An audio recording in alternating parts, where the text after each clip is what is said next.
त्या रात्री मी माझ्या घराचे दार बंद केले होते, पण त्या रात्री मी बोलत नव्हतो, माझी सावली बोलत होती असं मला वाटत होतं. तरी सुद्धा मी काहीतरी रिस्क घेऊन पुढे गेलो. माझं नाव आरव. मी चित्रकलेसाठी एका डोंगराळ भागामध्ये गेलो होतो. तिथे मी किरायाने एक प्लॉट घेतला, एक बंगला जो की खूप मोठा होता. पण तिथे मी जाताच तिथील दरवाजावर एक नाव कोरलेलं होतं नखाने. ते पाहून मला समजलं की ते मानवाने काढलेलं नाही. तरी सुद्धा मी त्याला इग्नोर केलं. मला वाटलं की पेंटिंग काढलेली असेल, पण ते पाहताच स्पष्ट वाटत होतं की ते माणसाची चित्रकला नाही. मग थोडस आत गेलो. आत जाताच एक अशुभ चिन्ह दिसलं.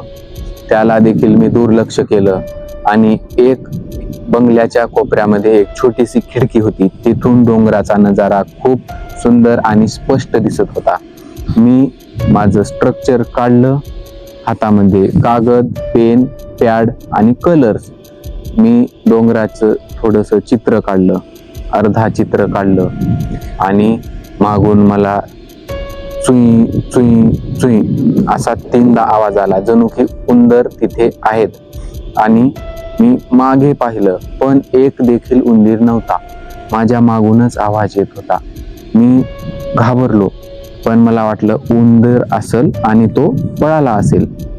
मग तसंच मी चित्रकलेकडे लक्ष देत गेलो. पेंटिंग चांगली काढायची होती, कारण की मला ती पेंटिंग 1,25,000ला विकायची होती आणि मला ऑर्डर आलं होतं. मग सगळं दुर्लक्ष करून मी ध्यान देत होतो पेंटिंगवर. तरी सुद्धा माझ्या डोळ्यासमोर एक विचित्र आकृती आली, म्हणजे की जी माझ्या खिडकीच्या बाजूला एक अंधुक आकृती दिसत होती. मी ती पाहिली, पण मला समजलं नाही. मी तिथे घाबरलो, थरथर झालो आणि ते घाबरताच माझा हात कलर्सवर लागला आणि ते कलर्स पडले माझ्या त्या कोऱ्या कागदावर जिथे मी डोंगराची पेंटिंग काढली होती. ते सगळं खराब झालं आणि ती आकृती अचानक गायब झाली. आता मला हे समजना की माझ्यासोबत काय होत आहे. तरी मी काय केलं, ते बाजूला ठेवून गेलो. आरशासमोर पाहिलं. मी थोडंसं तोंड ठेवलो, बाथरूम मध्ये गेलो आणि आरशासमोर आलो.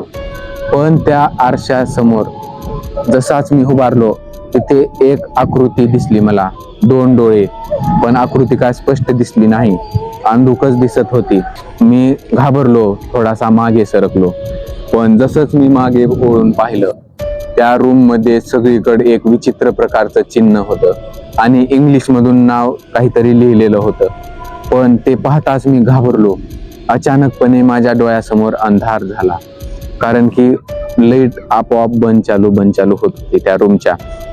तरी सुद्धा मी तिथे थांबलो आणि थोड्या वेळाने मला एकदम अचानक विचित्र प्रकारे डोकं माझं पूर्ण असं गर फिरत होतं.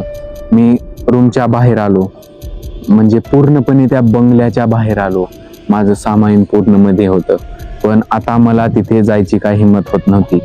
पण माझा फोन, टॉर्च आणि जे काही होतं ते सगळं रूम मध्येच विसरलेलं होतं. पण घरामध्ये, त्या बंगल्यामध्ये तर जाणं भागच होतं, कारण मला पर्याय उरलेला नव्हता. आणि माझ्या कारची चावी सुद्धा त्या बंगल्यामध्येच विसरली होती. मग मी काय केलं, थोडंसं शांत झालो, बसलो. तिथे साईडला एक मटका ठेवलेला होता. त्या मटक्यातलं पाणी पिलो आणि हळूच दरवाजा उघडून आत गेलो तर काय, तिथे मला एक वरून लटकत असलेली भयानक आकृती दिसली आणि रूमचा दरवाजा अचानक खटकन वाजून बंद झाला. मी घाबरलो. मला आता बेशुद्ध होण्याशिवाय पर्याय नव्हता असं वाटत होतं. पण मी थोडंसं उठलो. मला फक्त एवढं करायचं होतं की बॅग नाही जरी भेटली, फोन, चावी घेऊन इथून निसटायचं होतं, काही पण करून. पण जसाच मी त्या टेबलाजवळ गेलो जिथे माझी चावी ठेवलेली होती, तसंच मला काहीतरी आवाज ऐकू आला आणि माझ्या मागून कोणीतरी हात ठेवला